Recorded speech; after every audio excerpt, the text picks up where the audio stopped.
Muscle Monday. Today we're going to be talking about latissimus dorsi, also known as the lats. Pictures above are what the lats would look like in different lightings with different angles. As you can see, there's almost like a ledge right where you think the middle of my rib cage is at, and it kind of swoops up.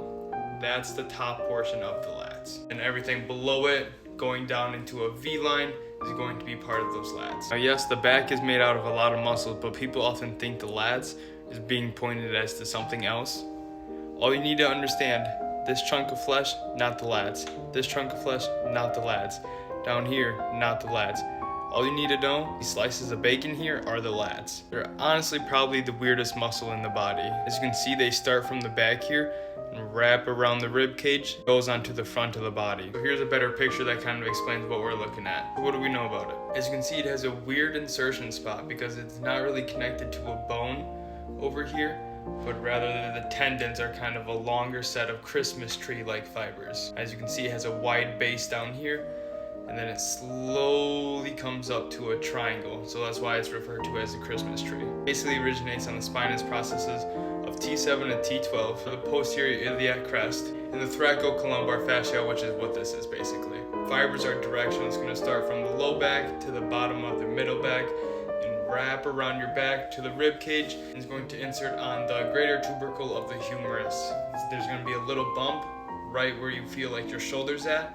The big bump is your greater tubercle, the smaller bumps are your lesser tubercle. This muscle does primarily two things and assists with one thing. This muscle is responsible for shoulder extension, shoulder adduction, and then it assists with internal rotation of the shoulder. The fine line with these three actions is because of where it originates and inserts.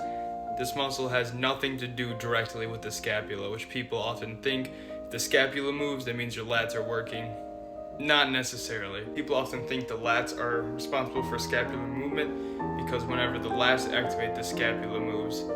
So the lat indirectly moves the scapula. Let me explain. Activate the lats, the humerus has to move. For the humerus to move beyond certain degrees of range of motion and certain osteokinematics basically means certain movements in certain planes.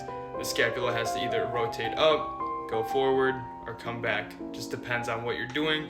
But because the humerus moves, the scapula moves, and because this muscle's activating, the humerus moves, and like I just said, the scapula moves because the humerus moves. So it indirectly moves the scapula. Just because the scapula is moving does not mean the lats are activating necessarily. I'm going to be primarily ignoring the internal rotation portion to it just because there's a lot of other muscles that do internal rotation. Pop quiz, does the chest do internal rotation? Answer, yes it does. We're not here to talk about that right now. So focusing on two things, shoulder extension